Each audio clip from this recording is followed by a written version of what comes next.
Jasodanandana Brajajanarandana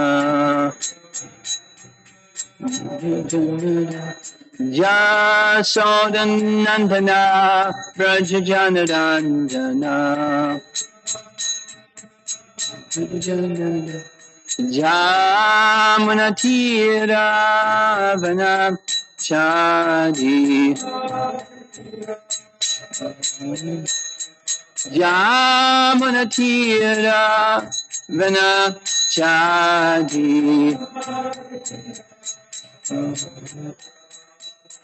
Jaya Radha Madhava Kunjabi Hadi Madhava Kunjabi Jaya Radha Madhava Kunjabi Hadi Madhava Kunjabi Hadi Gopi Jana Balabha Girivadadhadi Girivadadhadi Gopi Jana Balabha Girivadadhadi Girivadadhadi Jasodanandana Brajajanarandana Jasodanandana Brajajanarandana Jamunatira Vanachadi Jamunatira Vanachadi Jaya Radha Madhava Punjabi Hari Madhava Punjabi Jaya Radha Madhava Punjabi Hari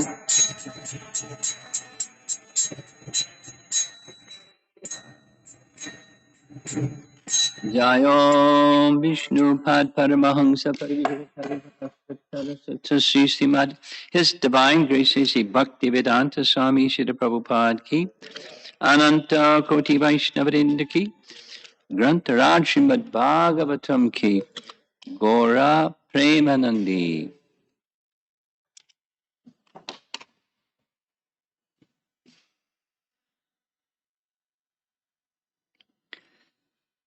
Om Namo Bhagavate Vasudevaya Om Namo Bhagavate Vasudevaya Om Namo Bhagavate Vasudevaya Canto 10, Chapter 14, Text 22. The translation. Therefore, this entire universe, which is like a dream, is by nature unreal, nevertheless appears real. And thus it covers one's consciousness and assails one with repeated miseries. This universe appears real because it is manifested by the potency of illusion emanating from you, whose unlimited transcendental forms are full of eternal happiness and knowledge. And the BBT purport, as an object of enjoyment or a permanent residence for the conditioned souls, the material universe is certainly illusion, nothing more than a dream. One may give the analogy that the vision of abundant water in a desert is no more than a dream, although real water exists elsewhere.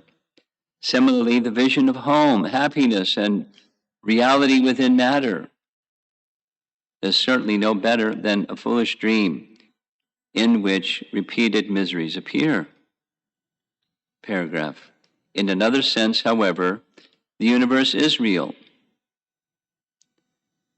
Whiplash, right? It's not real, then it's real. In his commentary on Vedanta Sutra, Srila Madhvacharya has confirmed this by quoting the following statement from the Vedic Shruti mantras: Satyam hi evedam vishvam ashrajata, or this universe created by the Lord is real.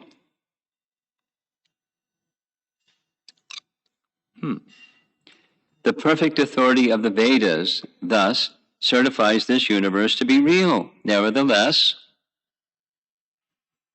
because our knowledge is stolen by illusion,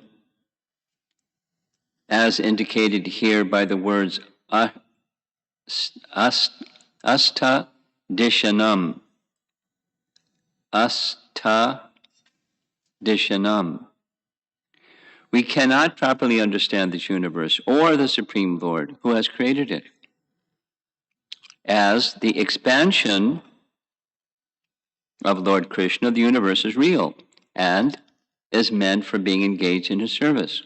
One who accepts the kingdom of God as home, the Lord himself as the object of love, and the material universe as paraphernalia for being engaged in the Lord's service, dwells within eternal reality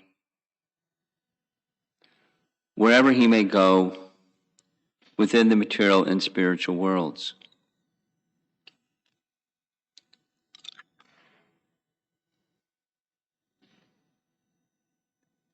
So is it this or that? Is it real or unreal?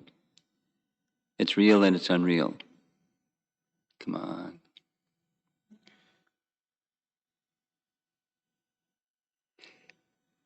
Commentary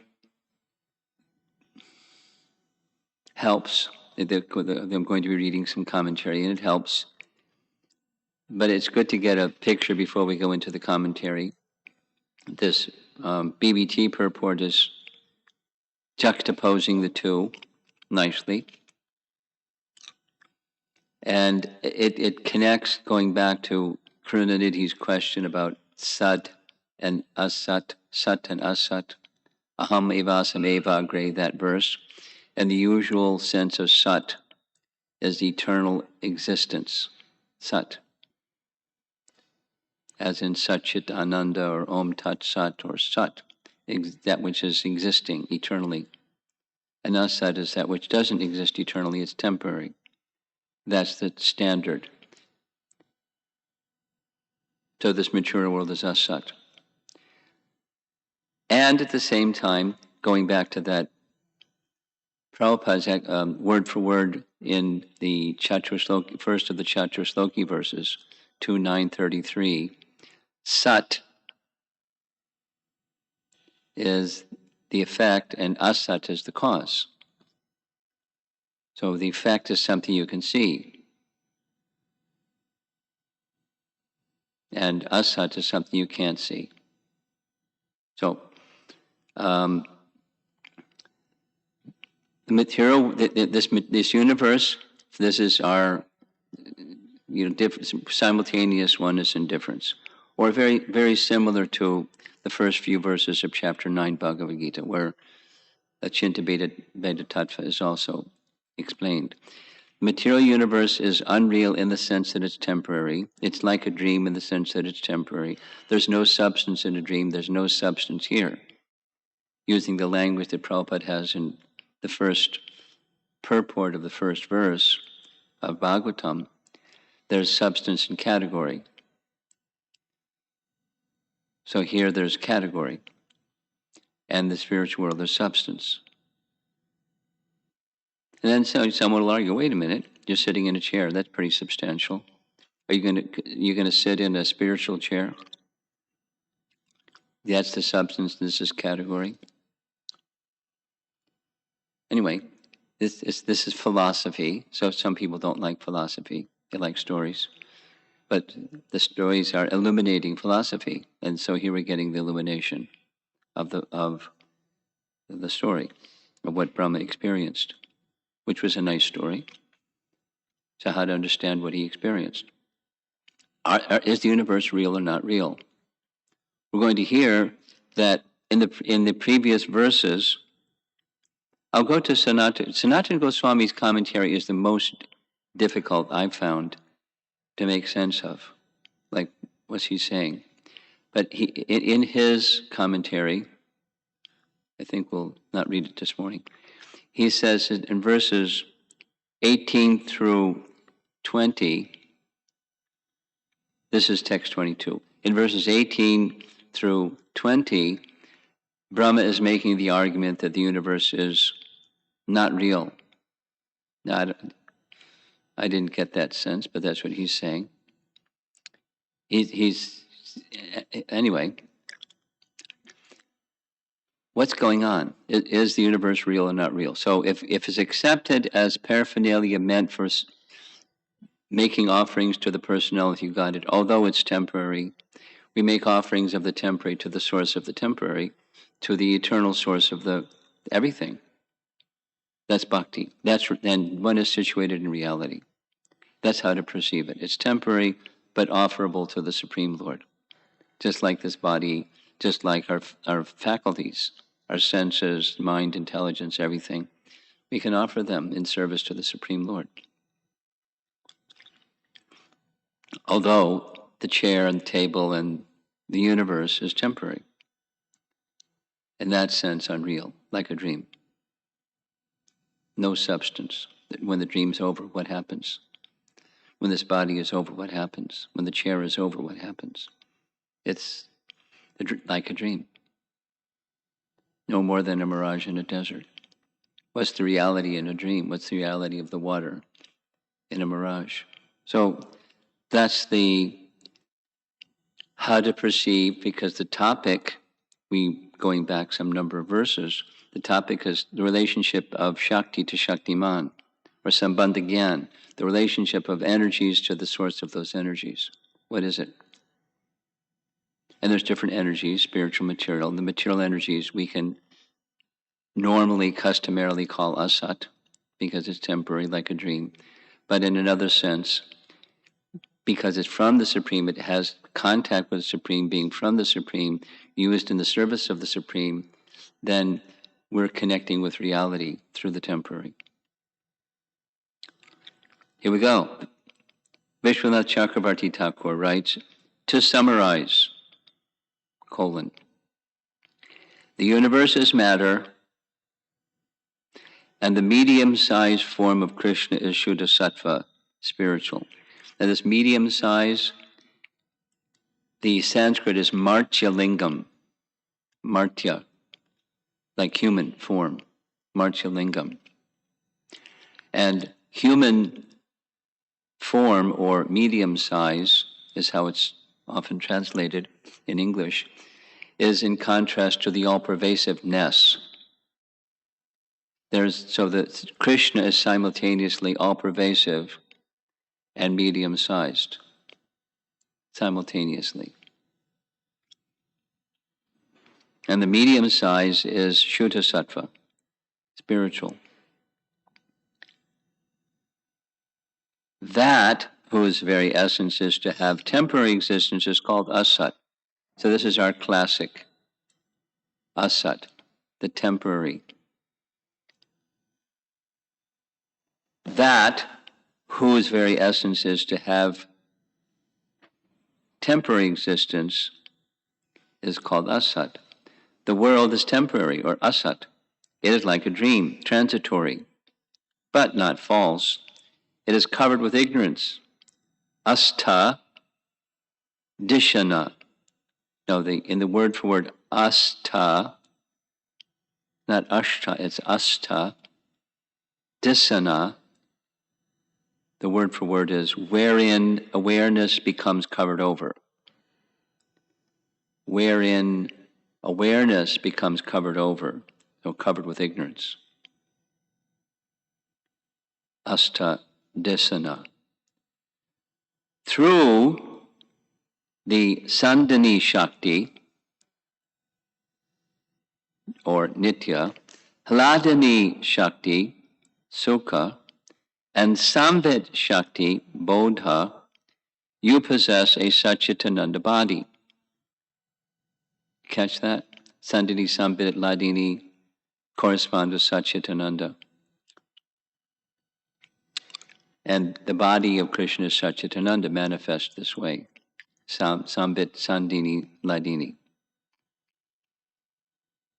From this arises Maya, which gives rise to the material universe, and then destroys it, and thus it appears to exist through all time, meaning it's extended and withdrawn, and then again extended, and then again withdrawn.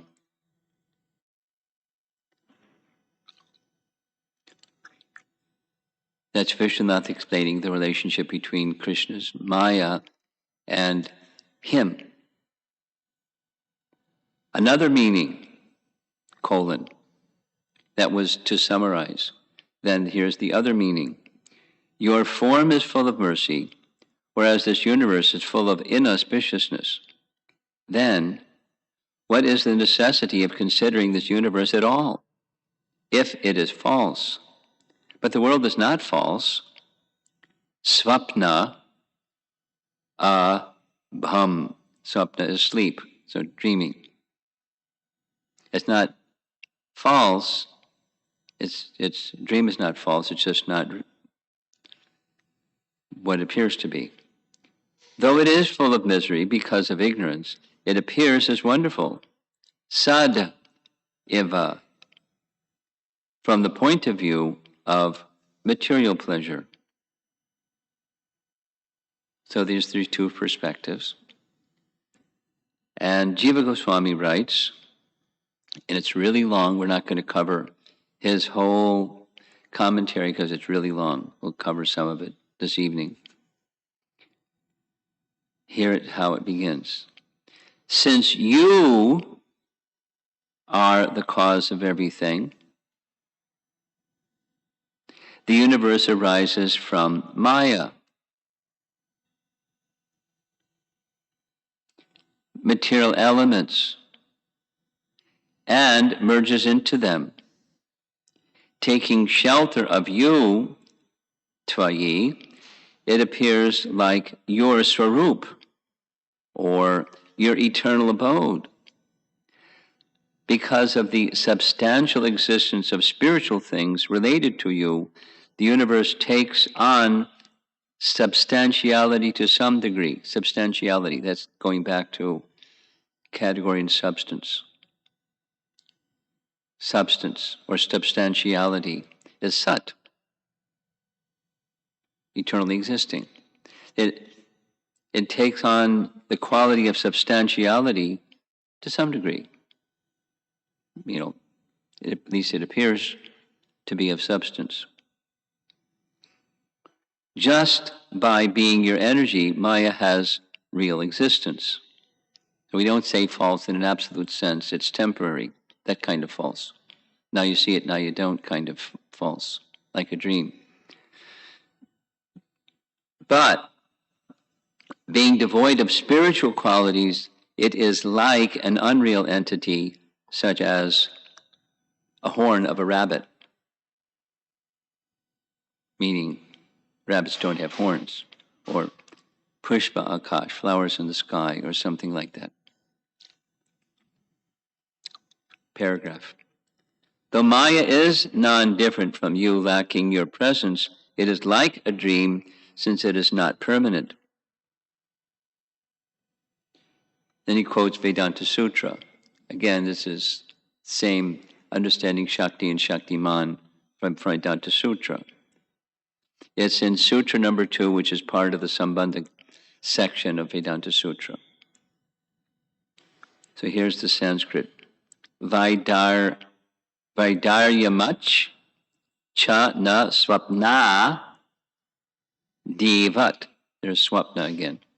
sleep. The idea in the waking state, the ideas in the waking state are not like those of the dream state, since they are of a different nature.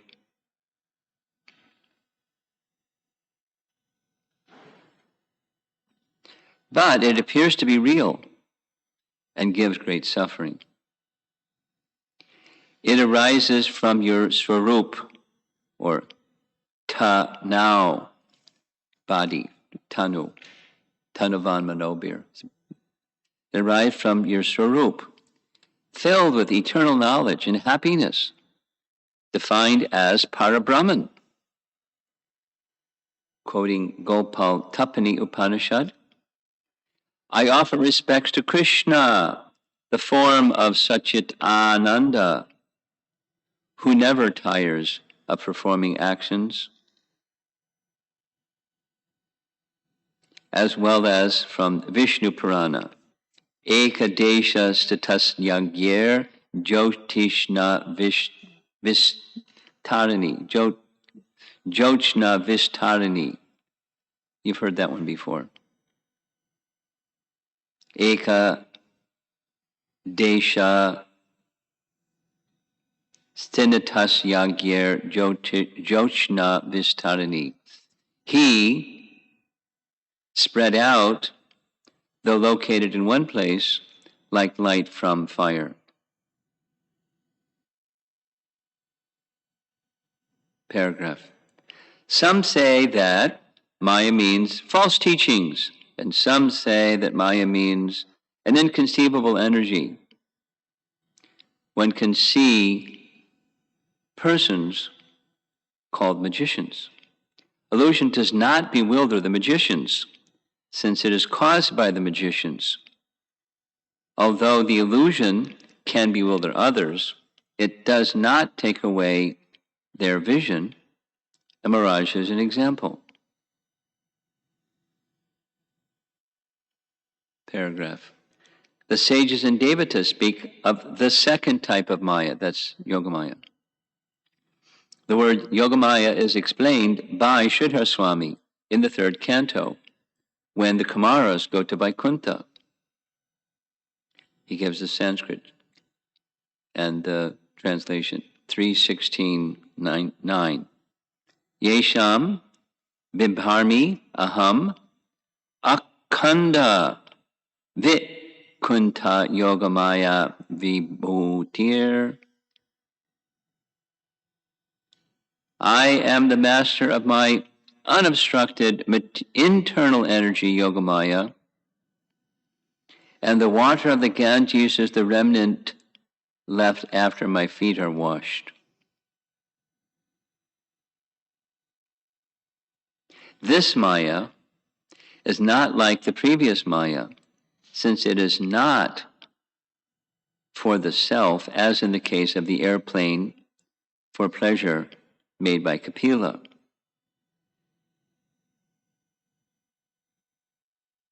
That was a Mayic airplane,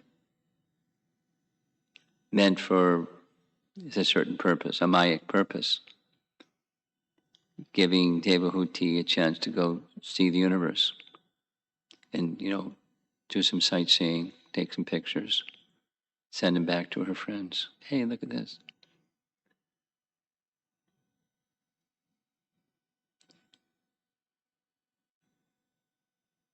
And seeing that other Maya destroyed in battle by Pradyumna and others. That's Bhagavatam 10:76-17. I think that's the Shalva airplane. Powers like this are available to sages by austerities, but Maya of the Supreme Lord is intrinsic. Right? There are powers that tapasvis may acquire. Not always, but they may. And those are borrowed from another source. So Krishna doesn't have another source. His potencies don't have another source. That's his Swarup Shakti. his form, his potencies, is everything about him. And then there's another energy that's invested in different ways. I mean, including the energy of illusion is from the same source as the energy of knowing or the energy of mystic powers. So the energy of Krishna works differently depending upon the recipient or, guna and karma. One may be qualified for this and that and the other. So we had this like little animated discussion in Naperville before coming here about free will versus we're all dependent. So if we're all dependent, how's there free will? And if there's free will, then why are we all, in all circumstances, dependent? The simple answer is you can place yourself under the internal or the external potency. That's the marginal living entity's position in between this and that. But whether it's this or that, we're dependent or we're dependent. So going back a few verses, living entities like Brahma and Shiva, they're invested with potencies to do service on behalf of the Supreme Lord.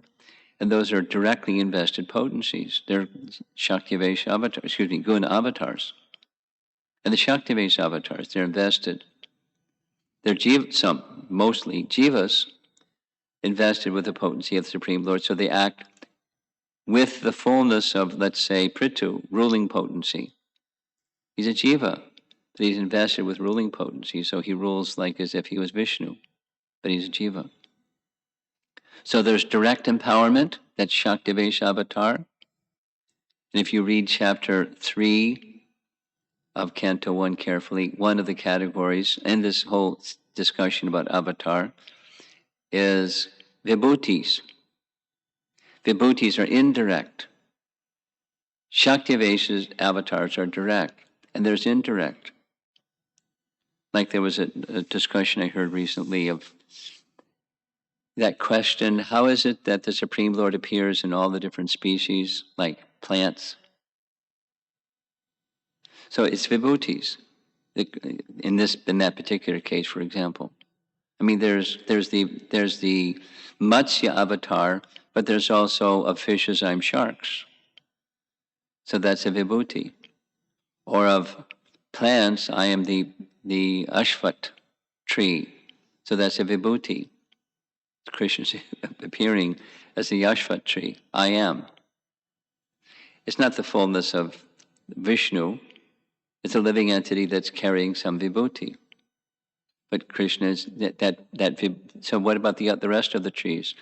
The rest of the trees, they're invested with potencies. The whole of the universe is invested with potencies.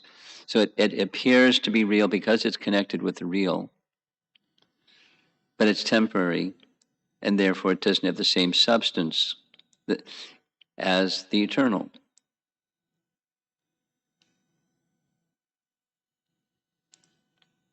One more.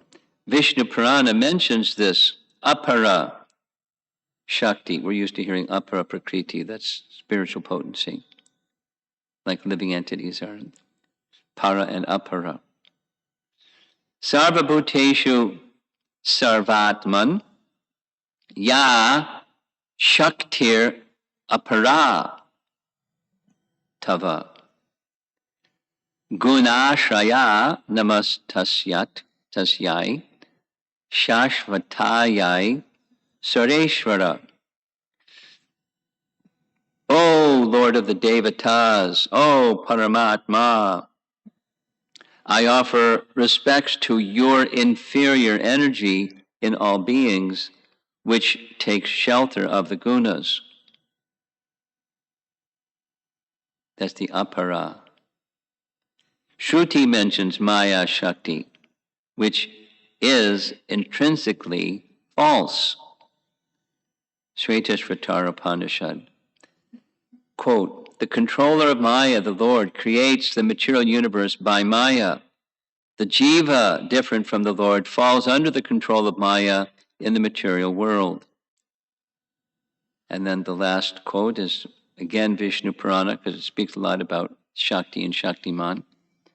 "O inconceivable Lord, the energies of all states of being are inconceivable beyond material knowledge. These are the energies of the Lord for creation, like the heat coming from fire." So we know Prabhupada has used that example so often. The Dharma of sugar is sweetness. The Dharma as fire is heat and light. The Dharma of the living entity is service. It's the essence. Now, we have our Gaudiya Vaishnava way of looking at this. The Sri Vaishnavas have their way of looking at this. They look at it as a Vishishta, or an attribute that's inherent within an entity. And conversely, without attributes, there's no entity. So the entity has attributes. Fire has heat and light. And that heat and light is spread everywhere, but it's resting upon the fire. And then fire is resting upon, and so forth and so on. Krishna is the original cause of all causes. So when we see whatever, light in the room coming from the fixture in the ceiling, so that's, I see the light. One can see Krishna within his vibhutis. That's one of the messages we're supposed to get from Bhagavad Gita. How to see Krishna always. Well, the taste of water, the ability in man, the light of the sun and the moon, light of the light bulb. There's attributes or qualities or characteristics of Maya in its different features, and they're resting upon the source, ultimately. Although we cannot see the source unless we're imbued with devotion. When we're imbued with devotion, then we can see the attributes and the source at the same time, because the attributes are resting upon, ultimately, the source. There may be, sequences resting upon cause and effect, but ultimately resting upon the source. So the whole of the Vedas. Let's do this. Veda means knowledge, and there's different types of knowledge. And this knowledge, that knowledge, the Vedas contains various knowledges. And the end of knowledge, Vedanta, is to know God. This is just repeating something I just heard Prabhupada explain the last 3 days from chapter 13, text 1 and 2, Bhagavad Gita. The Vedas means to know Krishna. Vedaistasaya Vairaham. So the end, or Vedanta, is to know God. And what is God? So God is a person who creates and has potencies to create and has expansions, and that's all part of Godness. But the part of Godness doesn't mean it's the source. The light from the light bulb is not God, but it's resting upon Him. So we can see the connection. One can, through devotion, not just knowledge, one can see the connection of all things with its source. And the medium for seeing that, experiencing that, is bhakti, is using those things in connection with the source. Paraphernalia for service. That's the universe. Paraphernalia for service. Some things are unfit, so we just don't offer them to Krishna. And some things that are fit, so we offer them to Krishna. And that's the life of devotion. And then there's more mature stages than that simple explanation, but that's foundational. We start with a foundation and simple. Hrishiketa Hrishikesha Sevanam. We take objects of the senses, bring the senses in contact with those objects of the senses, and offer them with love and devotion to the source of those objects and our senses. That's bhakti. And there's justification for it. Even Brahma is saying it's like a dream. It has no more value than a dream. We can do devotional service in a dream too. Daydream, night dream. And it's resting upon consciousness. The acknowledging the connection of all things with the source and offering them to the source. Because you don't do that, it's going to be another consciousness, exploiting the resources for sense enjoyment. That's the other program. Mode of passion, very, very prevalent. Or then mode of ignorance, depression, sadness, illusion, bewilderment. Two very popular modes. So let's see if there's some discussion. Parma Karuna's really quick to raise his hand.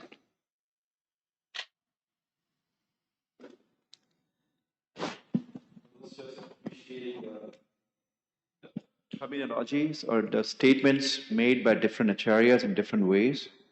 Initially, you told that Sanatana Goswami told that Krishna has a form of Samvit, Sandini, Haladini Shakti, and from him the Maya arises.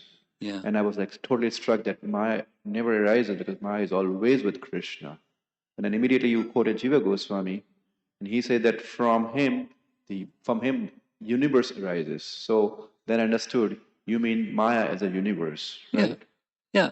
Yeah. And to say arises doesn't mean it didn't exist, and then poof, it exists. Arises is just being manifest from an unmanifest state. Sure, that's one thing. I was also appreciating this Sat and Asat thing. That Krishna is in the back of everything, so he's Asat, and from him the Sat originated is material existence. Yes. But still, that material existence is Asat. Yeah. That's confusing. It's word jugglery, right? Word jugglery. But it's a different perspective on the term. That's all. That's not exactly word jugglery. It looks like, hey, is it this or is it that? Yeah, that was to appreciation. My question is, you told about the airplane. About the which? Airplanes made Yeah. by Shalva and Kardama Muni. Kardama Muni was in pure devotional service. Yes. So his airplane was not a Maya Shakti. It was from the Yoga Why? Maya. Why do you say that? I'm asking a question, maybe. No, he was simultaneously a pure devotee, but he also was a mystic. And mystics are manipulating material energy, subtle laws of material energy. He was both.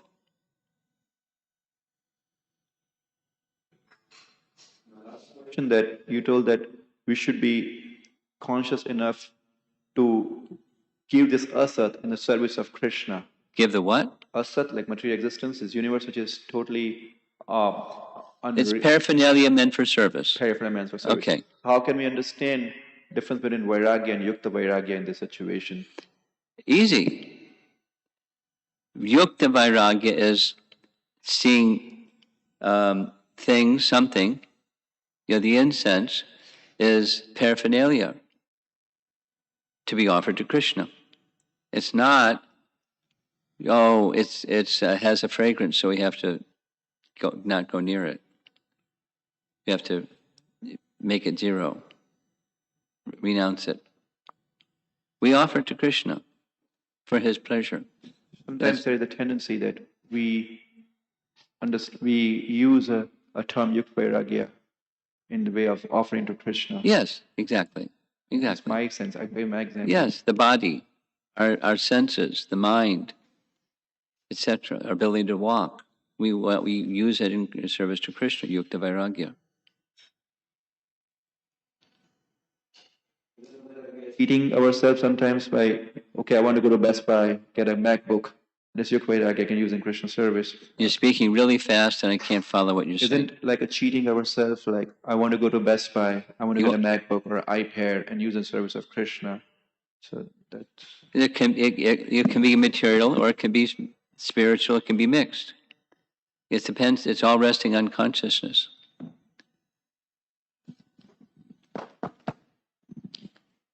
Hare Krishna Maharaj, and I have a simple question. Same question. Simple question. Simple question. Same problem.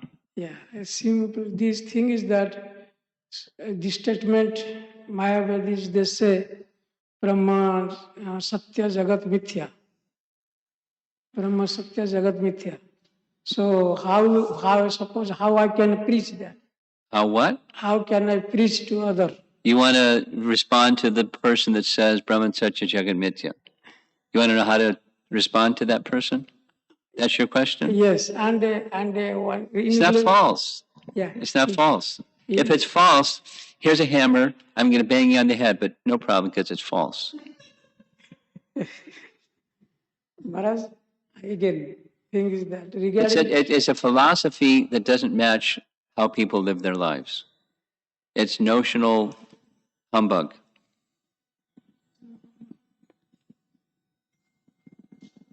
It's not. Anyway. I don't say it again. So, you can give examples to help them understand how it's notional humbug, but it's not. It's not the real situation. It's not false. Okay, if it's false, give me all your money because it's false. Or here's a gun because your life is false. Is it okay? I can just let you have it because it's false anyways. I mean, I'm not going to do that, but is it a philosophy that you live by? No, it's not. It's notional. Okay. Yeah, one more thing. Yeah, in this verse, what you read, in that Vishwanath Chakravarti Thakur is giving example like in a dream. Yeah, it's right in the verse. It's right in the verse. It is unreal. It appears to be real. Yeah. And although it is unreal. Yeah. So, but again, next verse is coming up tomorrow for you. If you will continue. That verse is stating this material universe is real. Help. Next verse will come tomorrow again. We'll discuss. So there it is stated, Vishwanath Chakravarti Thakur is telling that the material universe is real. Yeah,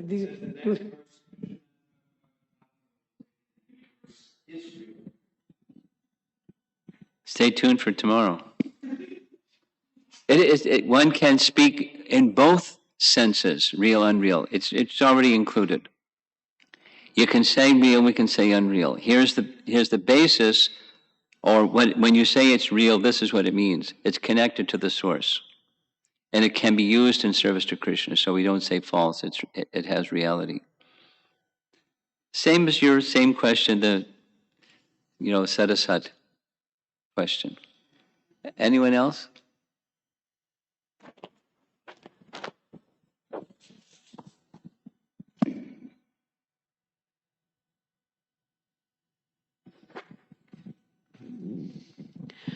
My understanding is Sat is the cause and Asat is the effect. Is that a correct understanding? That's the standard way, and it can be understood conversely. That was his trick question. 2:933 Bhagavatam.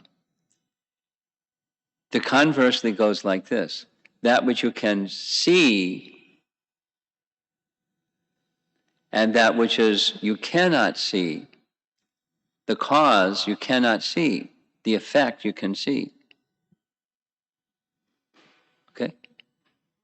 So that way it also can be said Asat is the cause and Sat is Yeah, the effect. that's not standard, but one can interpret or describe in that way. Okay. Then it's just a secondary meaning of a word instead of its primary meaning. Okay, thank you. Okay.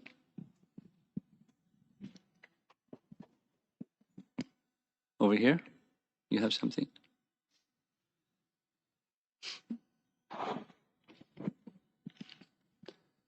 As we hear that in one corner of the spiritual sky, a cloud forms, and that is the material cosmos. Or so I'm just wondering how Mahavishnu, he's eternal and he has a realm in the causal ocean.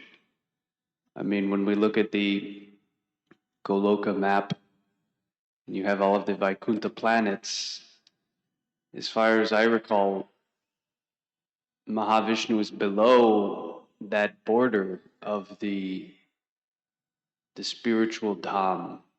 So if he's existing somewhere in the spiritual sky. Yes, he is. Just wondering about that.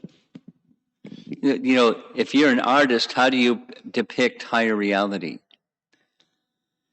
So you have to use visuals to depict it. So you and I can remember that the planet within each universe where Kshirodaksha Vishnu resides, it's a spiritual planet. It's in the spiritual world. It's not destroyed when this is destroyed. And the Mahatattva is not just, it appears, it is. It's Pradhan or Mahatattva, it's Prakriti in different states. And the abode where Mahavishnu resides is a spiritual abode. If you took a vacuum cleaner and withdrew that cloud, that would exist. It's all spiritual. It's not, matter doesn't touch it. Within the cloud.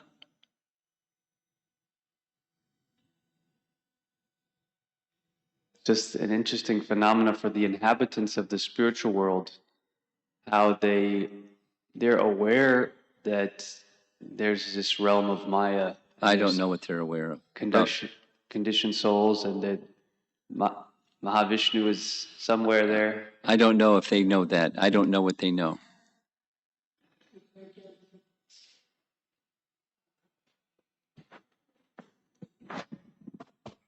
Sorry to, in presence of Maharaj, I should not tell like that. Anyway, we are studying that in second canto.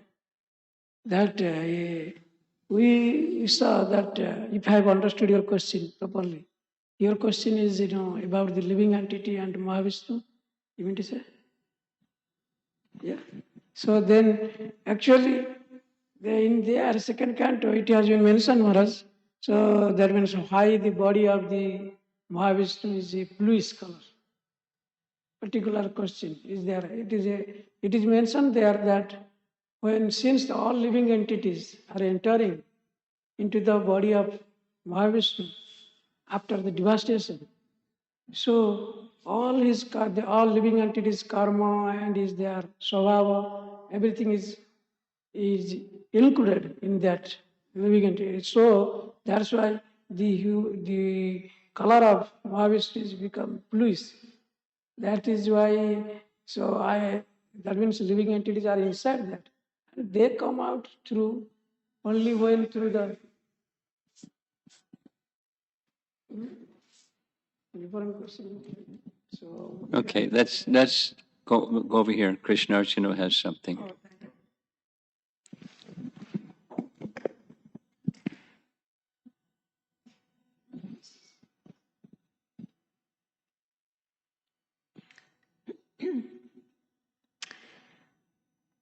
It seems such an extraordinary thing that there's this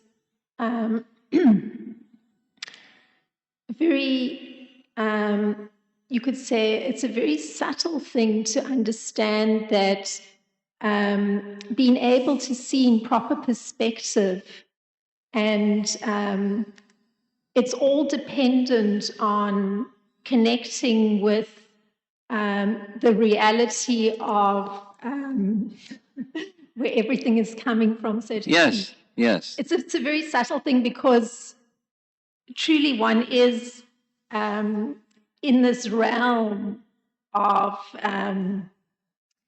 it's termed as unreality, but it is reality from the proper perspective of the connection with the real. Yes. So one can understand why it requires so much careful analysis, breakdown. It's extraordinary. It truly is extraordinary. Yeah. So, of course, one is so grateful that Lord Brahma is carefully painting the picture and I guess drawing attention to how easy it is to get a little confused by virtue of the fact that one really is a resident in this place that's produced by the illusory potency of the Supreme Lord. Yeah. Yeah. So I'm just very much appreciating all the discussion and the careful analysis. Yeah. I have a concluding thought. See if there's online. A concluding thought to this discussion is we're just little ordinary people. And what's our credential to understand this very elevated and the how powerful is illusion? You know, the illusion is a whammy that has how many living entities under her whammy of all varieties of species and forms, and what to speak of human population. The illusory potency is really powerful. She's doing a great job keeping everybody bewildered. And to get unbewildered, it requires the spiritual connection with the source of everything. And it's easy to think you got the connection with the source of everything when you missed the mark. There's lots of people that have an idea of connection and they're really not connected. They're really under the whammy. So how to get it right? And so it takes refined, as you say, subtle parsing of what's reality and what's illusion. And it's not easy because we're under illusion to get it. So we're very fortunate. We're little people getting the opportunity to make that connection. And the stronger the connection from the heart, through the mind, and then through the senses, this alignment point, then we can get it. That's bhakti. Is that then we can get it, and we're getting realigned, refined, realigned with the source of everything. That's Krishna. And anyone can chant Hare Krishna, get so much benefit. Let's go online. Yamuna Jivan Prabhu says, comment, tomorrow is Srila Bhakti Siddhanta Saraswati Thakur's disappearance day. Yeah. This verse, 22, is one of two verses he used to often recite toward the end of his life. Okay. We'll be discussing some of that tomorrow morning. And his wife asks, it seems both thoughts coming from the mind and feelings coming from the heart are temporary, but real in the sense they are experienced by the person. Why then is someone who gives attention to his thoughts denigrated as being mental, whereas feelings coming from the heart seem to be valued within bhakti? Well, you're making a distinction that is okay. However, there's another picture of what the mind does, thinking, feeling, and willing. Feeling is part of what the mind does. Thinking, feeling, and willing is part of a function of the mind. So leaving that to the side, the emphasis in bhakti is not just feeling, because everyone's feeling something. So the feeling is the love with which you offer, as opposed to mechanically or dryly or impersonally doing a ritual with no feeling. So the feeling emphasis in bhakti is in relation to the personality of Godhead. And it's not conversely, that thinking about Krishna is undervalued. Gosh, manmana. And we heard it yesterday. No, excuse me. It was in that little document that Jamuna Jivana prepared, that the meditation aspect, I forget the Sanskrit term, but it means meditation. Everyone's meditating on something. Meditating on having breakfast, or meditating on going to work today. Whoops, it's a holiday. Meditating on, having a nice holiday. So meditating, everyone's meditating on something. So it's not undermining meditation, but meditation, the mind function is meant to go to Krishna. How important is that, Sri Radhika? The mind going to Krishna. So speculation is the misuse of that mind potential or potency. That's where it's issued. And sentiment or feelings that are misplaced, it's also can be fanaticism. With a lot of that in this world. Next. Hare Krishna Maharaj. Happy New Year. Hearing about this connivence, this partnership between the external potency and Yogamaya and our free will, I don't know if this is creating in us not a way of diverting from God because of our free will, but creates on us like a Stockholm syndrome in order for us to get attached to Krishna. It's like some sort of we don't understand, we don't know him, we fear him, but at some point we need him.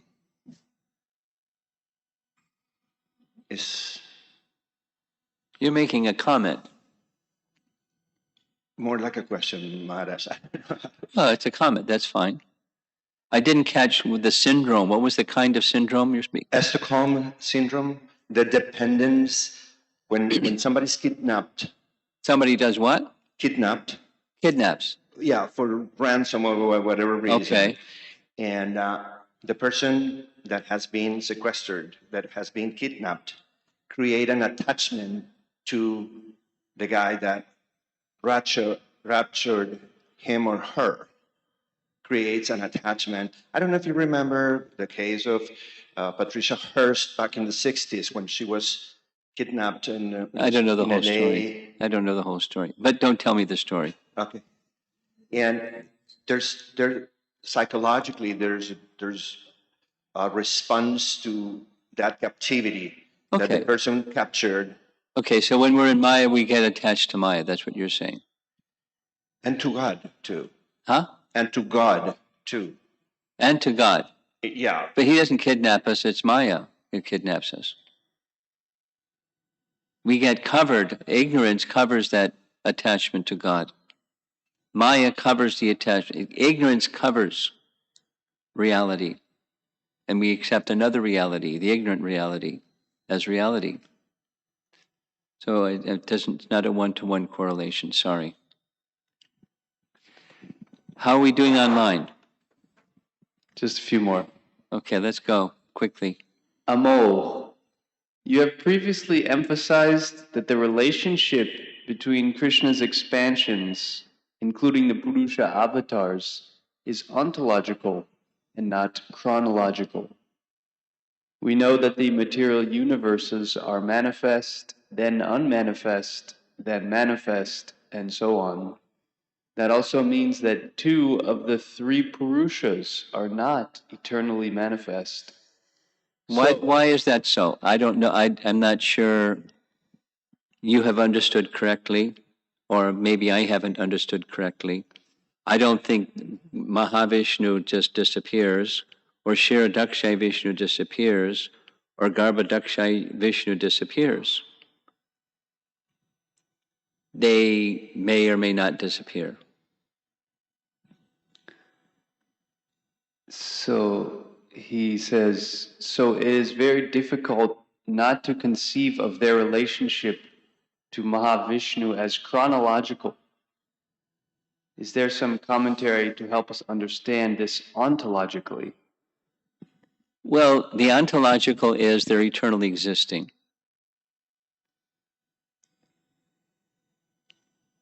Manifest through the Swarup Shakti. It's right in these prayers. They're manifest by the Swarup Shakti of the Supreme Lord. So it's not chronological. Swarup Shakti is not under the influence of time. This is Giri Varadhari Das. In current material world, should we do assessment? Should we do what? Assessment. Assessment. Do you understand the question? For things happening around, whether it is Mahamaya or Yogamaya of the Lord's energy. Well, that the meter is bhakti, and according to bhakti, it's the Mahamaya or Yogamaya from the living entity's perspective.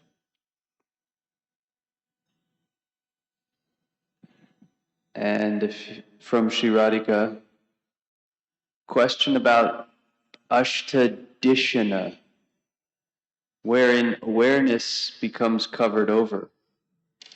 We can see that over time, even with practice of abhas bhakti, there is greater awareness of our relationship with Krishna. Yes.